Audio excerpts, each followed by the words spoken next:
Praise the Lord.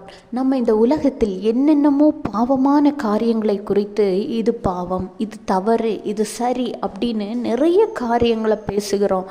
ஆனால் இந்த உலகத்தில் இருக்கக்கூடிய ஆண்டவரை அறிந்த பிள்ளைகளுக்குள் இருக்கக்கூடிய மிகவும் மோசமான ஒரு பாவம் என்னன்னு உங்களுக்கு தெரியுமா?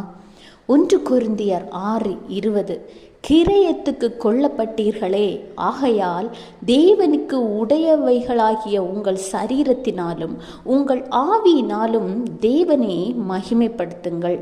ஆண்டவராகிய இயேசு கிறிஸ்து உங்களுக்கு கொடுத்திருக்கிற சரீரமும் ஆவியும் ஆண்டவருடைய நாமத்தை மகிமைப்படுத்துவதற்காகவே மாத்திரமல்லாமல் தேவனை துக்கப்படுத்துவதற்காக அல்ல.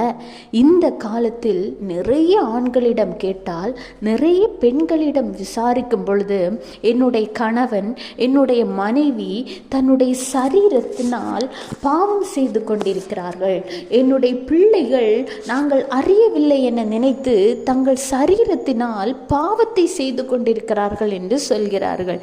அது எப்படிப்பட்ட ஒரு கேவலமான மிகவும் மோசமான காரியம் என்பதை நீங்கள் புரிந்து கொள்ளுங்கள்.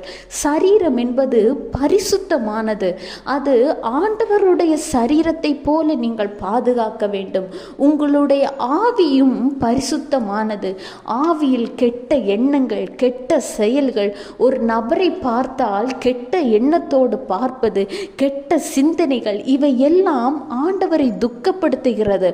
உங்கள் வாழ்க்கையில் ஒரு ஆசீர்வாதம் இல்லை, சந்தோஷம் இல்லை, உங்கள் சரீரத்தில் பலகீனம், எல்லாரும் உங்களை பார்த்து ஏதோ மாதிரி நடத்துகிறாங்க.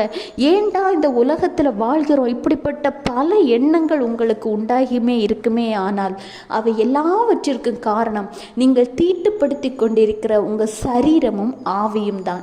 இன்றைக்கே உங்களுடைய தவறுகளை ஆண்டவர் பாதத்தில் போய் சொல்லுங்க. மனிதனுக்கு தெரியாது, ஏன்னா மனிதன் நீங்கள் செய்கிறத பார்க்கல.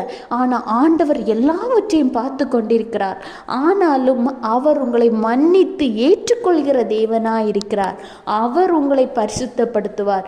உங்களுக்காக இரத்தம் சிந்தியிருக்கிறார். அவருடைய இரத்தத்தினால் உங்களை கழுவி பரிசுத்தப்படுத்த அவர் வல்லவராய் இருக்கிறார். அவர் அதனால்தான் ஆண்டவராகிய இயேசு கிறிஸ்து இன்றைக்கு உங்களை நோக்கி பேசிக்கொண்டிருக்கிறார்.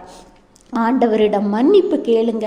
வேத வசனத்தின்படி உங்கள் சரீரத்தினாலும் உங்கள் ஆவியினாலும் தேவனை மகிமைப்படுத்துங்கள். கர்த்தர் உங்களையும் உங்கள் குடும்பத்தையும் ஆசீர்வதிப்பார். Have a blessed day. Jesus bless you.